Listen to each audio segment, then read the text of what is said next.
cannot have a nuclear weapon. I've been saying it for a long time. U.S. President Donald Trump says he's going to decide in the next 2 weeks if the U.S. will get involved in the Israel-Iran air war.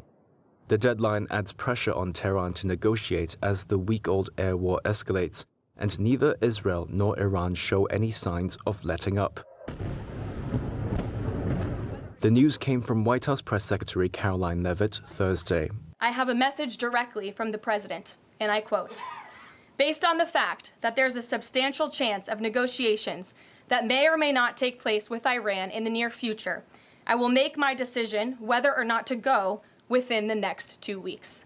The president's top priority right now is ensuring that Iran cannot obtain a nuclear weapon and providing peace and stability in the Middle East.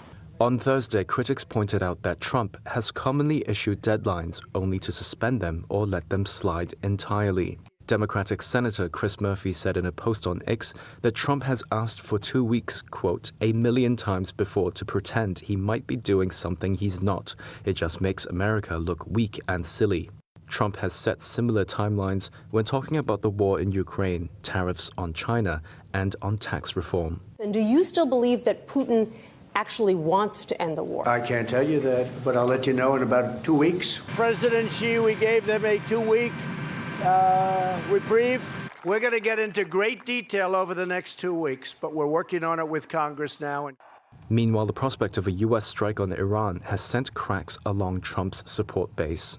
Johns Hopkins political science professor William Howell says Trump's more isolationist supporters see him departing from promises to keep the U.S. out of what he has called forever wars.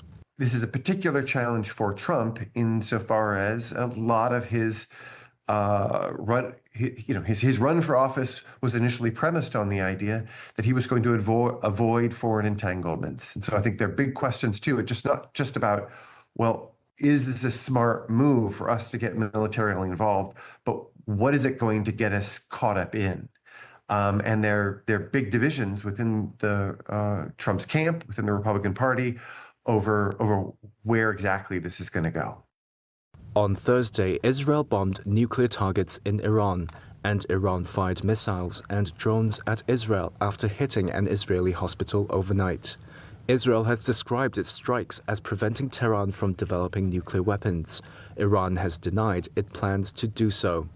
Western and regional officials say Israel is also seeking to shatter the government of Supreme Leader Ayatollah Ali Khamenei. With neither side backing down, the foreign ministers of Britain, France and Germany are set for face-to-face talks with Iran on Friday in Geneva to try and de-escalate the conflict. An Iranian official said Tehran has always welcomed diplomacy but urged the Europeans to use all available means to pressure Israel to halt its attacks on Iran.